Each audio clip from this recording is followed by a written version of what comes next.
All right, so it's Dan Rice, 66 to Cali, out on the Santa Monica Pier. Again, not out on the Santa Monica Pier today. I am traveling. I am in Phoenix. I've been coming to Scottsdale for, probably 30 years now. And one place that's always been right there waiting to be hiked is Camelback Mountain. So now for the people that don't know Scottsdale or Arizona or Camelback is shaped like a camel. It's got two humps, and it's a place where locals can get out of the city and get up into the mountains. And it's supposed to be a beautiful hike. For whatever reason, I've never gone to the top. Today we're going to change that. Get an idea of what it all looks like here. I'm in a parking lot at the base. This is Echo Canyon Trail, and looking all around, you got lots of mountains in the midst of the Phoenix desert. But this looks fantastic. I mean, just look at the contour of that rock topography. That is fantastic. So we're gonna give it a shot and see what we can do.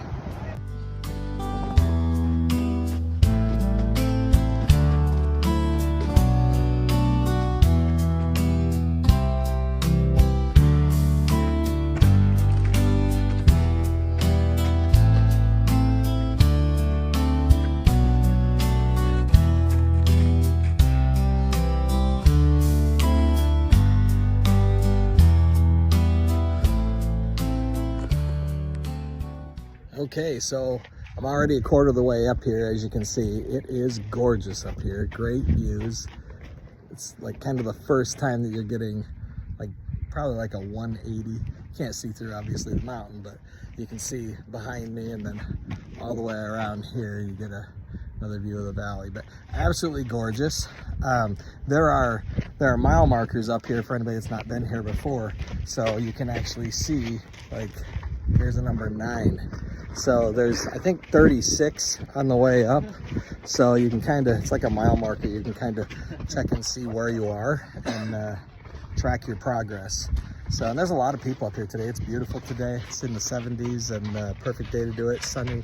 Make sure you wear your sunscreen when you're out here, even though it's, you know, the winter season, you can still get pretty badly burnt. So I probably should be wearing a hat to cover the thin spots, but I didn't do that. So I'm paying for that tomorrow. But yeah, absolutely beautiful up here. This is gonna go up to about 2,700 feet, just a little over. I'm a quarter of the way already. So three quarters of the trip left to go. It's gonna get a little bit steeper, but anyway, that's a little view up to now.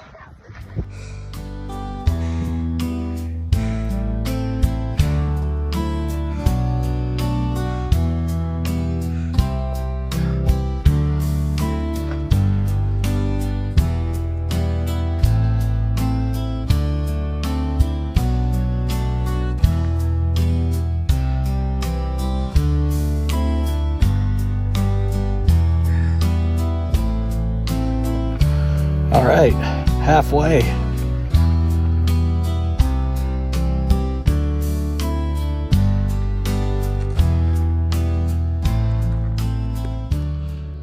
All right, here we are, 33, and just a few more to go. There's 34. A little more strenuous up here at the top, but wow, what a view. There's the airport over there.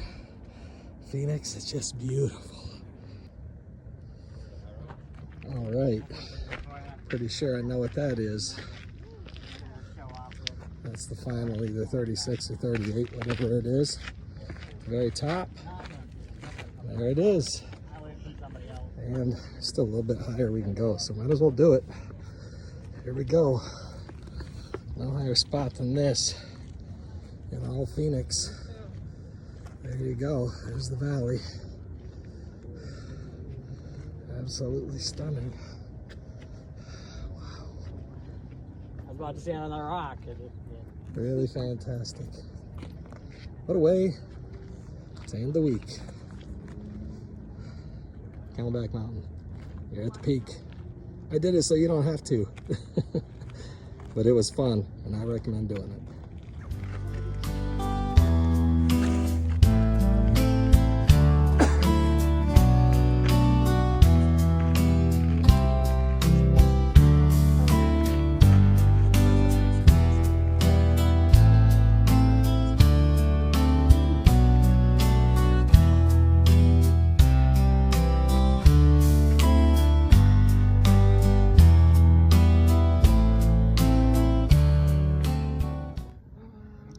so I made it to the peak of Camelback Mountain, and a lot of other people up here too. Absolutely beautiful. I wish I'd have come up earlier so I could have hung out a little bit longer. So many, climbing the mountain analogies that you can really drink in once you're at the peak. So I'll just throw a couple out there. So I have never climbed up this mountain before. And for those of you who have like mountains in your own life that you're gonna face, we all have them. I have them too. And we can sit at the base and choose not to climb them or go around them. But I'm gonna tell you that getting to the peak is pretty awesome. And that requires effort sometimes that people don't want to put in. But that's the difference between the people who achieve and the people who life passes them by. We're all gonna die, and we're all gonna be in pain at certain points. Tomorrow I'm gonna be in pain. But I'm gonna be in pain from climbing a mountain rather than just from not ever doing anything and being achy. So I recommend between the two, climbing the mountain. And when you get to the top, the views are just amazing. But the only way to enjoy those views is to put in the work, to put in the effort. And if you're with people who say, "Oh no, I don't want to do that," maybe you got to find some other people. And for me, I didn't have that option. I had a bunch of friends in town this week, and colleagues and coworkers and stuff. Everybody left yesterday, so I didn't have the option of coming up. I had people who would have come up with me, but even if you don't have anybody, the mountain is there, and so are you.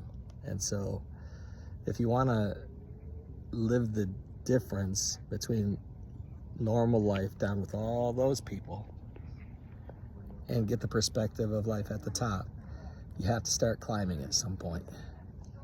I just believe that God created all of us for a purpose.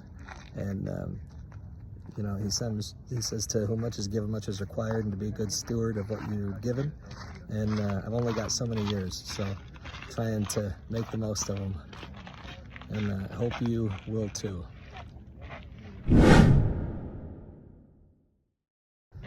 All right, what would I tell you boys from the top of Camelback Mountain? Well, there are lots of people who have the option of climbing this mountain. Today, there are this many people. Not a lot, but more than what you might think. At the top of a mountain. And you don't really need any hiking equipment here. You just need effort. And the difference between you and others is that you've already learned what the reward is on putting in effort. You've done things that other people have never done. You've ridden distances people have never done and are never going to do, and you've already done it at your age. You've run distances that people aren't going to run. You're doing things already in your life that other people will just think about and go, and they'll stay down on the ground. And that's going to be their perspective their whole life. And by doing the things that you can do, by climbing the mountains in your life, by getting to the mountain peaks in your own life, you will have a perspective other people will not have. But you won't be afraid of the mountain if you climb a mountain all the time. There are many different types of mountains. There are real mountains like this one, and there are figurative mountains. And once you do things like this, it's just another mountain. It's like, okay, I've done it. I've done this mountain. I've done that mountain. You stop being scared of the obstacles in front of you, no matter how big they are. And then you can choose to stay down on the ground or to climb the mountain and get the mountain peak perspective. So I hope you will always choose to climb the mountain, because at some point you get to the mountain peak and you get to stay and you get to keep that perspective forever. And that's why I keep doing the things I'm doing. Sometimes people try to knock you off the mountain. I've had that happen too. Maybe they're jealous and they don't want you on the mountain, or they don't want you living in a house bigger than them. But that doesn't mean you can't. You just have to get away from people that want to knock you off the mountain. Stake your claim, climb your mountain, build your house there. That's what you got to do. But it starts with the first step. So take the first step and just keep on climbing. I love you guys.